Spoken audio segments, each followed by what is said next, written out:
Back in 2017, we all got our first chance to play Azul.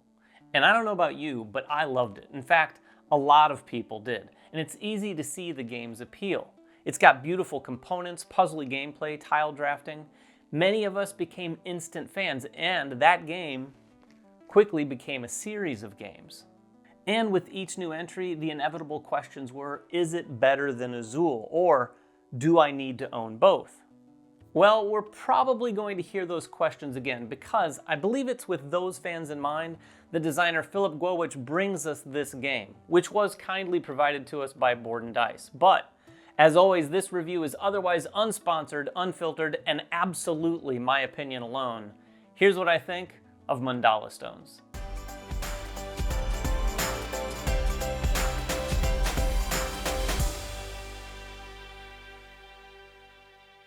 Now, on the surface, Mandala Stone checks all the right boxes for a game made to appeal to fans of Azul.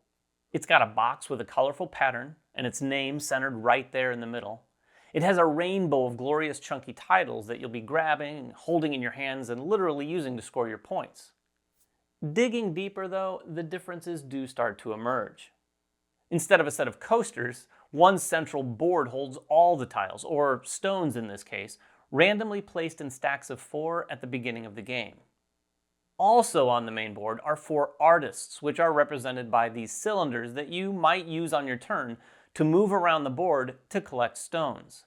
Any stones you take on your turn will be placed on your player board in one of these 5 different spots, as long as it's vacant.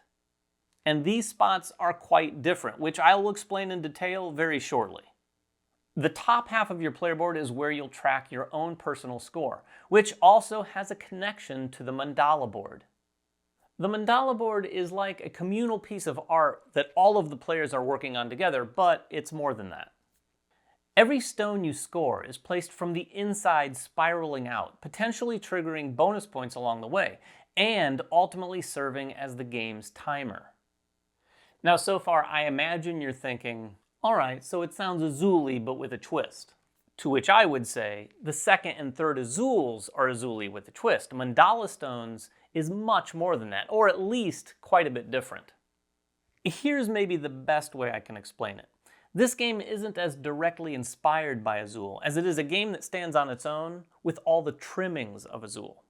And if you're not buying that description, maybe I can just explain how it plays. On a player's turn, they can choose between one of 2 options: pick or score. Picking is how you acquire stones from the main board and place them on your player board. Scoring has you moving stones from your player board to the mandala board and, as the name implies, scoring some points in the process. Now, before I explain these 2 options in detail, I want to point out that it's this choice that the player has on their turn that already sets this apart from any of the Azuls. And while this might just sound like a couple of options, it's in this decision where a lot of the competitive strategy in this game lies. Now, it is possible for that decision to be made for you, though. If all the scoring spaces on your player board are empty, then obviously you must pick. But if each of those same spaces has at least 1 stone, then you must score. Otherwise, the choice is yours. Now, let's talk about what it is you're doing when you pick, because it might be more restrictive than you think. You'll take one of the 4 artists and simply move it to a different position. Oh, so then you just take all the top stones around that position. No, there are more restrictions than that. Only stones of the same pattern as the artist are available for picking, and you can never take a stone that is adjacent to another artist, regardless of their pattern. For example, placing this artist here would let you take these 2 stones. This one's pattern doesn't match, and while this one's does, it's adjacent to another artist, so it cannot be taken. I got it, so you just take those 2 stones. Not quite. Once you've identified the eligible stones, you must choose one to start, and take them in a clockwise fashion around the artist, stacking them one on top of the other in that order. Finally, place the stack of stones on any open space on your player board. And this is an important note. You'll never be placing stones onto your player board in a space that already has even 1 stone. It must be an empty space. All of that is what you're going to do when you pick. If you don't choose that, you're going to score, which is a layered process in its own right, and I mean that quite literally. Scoring also begins with a choice. You're either going to score a color or score any top stones on your player board. Now, you're normally going to want to be scoring a color, so let's start there. When you score this way, you'll choose a color shared by the top stones of at least 2 of the towers on your player board. And their patterns don't matter at this point. That was only for picking. Once you've chosen a color, you'll score each one of your towers with that color on top from left to right. And the cool thing about scoring this way is that each one of these towers will score differently, and I can explain how with just one example. Let's say this is my player board and I've decided to score a color. Blue is the only option as it's the only color that tops at least 2 of my towers. I have to start with this tower over here on the left. This space scores 1 point for each different height of the towers on my board. And this includes a height of 0, which is effectively an empty space. That's 1, 2, 3, 4 points, and the top stone from that tower is removed. This next space simply scores points depending on the current height of the tower. So this space would score me another 4 points. These 2 spaces score in a similar fashion, but not right now because they don't have blue stones on top. Finally, this space scores 1 point for every different color in this tower, plus 1, so another 4 points. Now, not only have I just scored 12 points, but I get to take those blue mandala stones that I just removed from my player board and add them to the mandala board. You start from the centermost open space and work your way outward. So, if I were the first player to score, the stones would go here, here, and here. Unfortunately, I missed out on this bonus point here.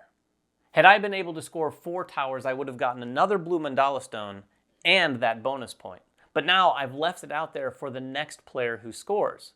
This is the sort of thing players are going to want to pay attention to as they play the game because scores can be very tight, and a point here and 2 points there can absolutely make the difference at the end of the game. And if you look back at my player board now, you'll see that I've picked stones very strategically so far this game because after scoring blue, I'm all set to score pink, if I want to on my next turn. And don't forget, there's another way of scoring that has nothing to do with color. You can score any of your top stones for 1 point each, regardless of their color. And at first, to many, this sounds like an inferior option, but it really can be a key move at the right time, or help you set up a bigger move on your next turn. Are there 2 points up for grabs on the mandala board? Score just 1 stone and get them while you can. Do you have a couple towers that don't match your other 3?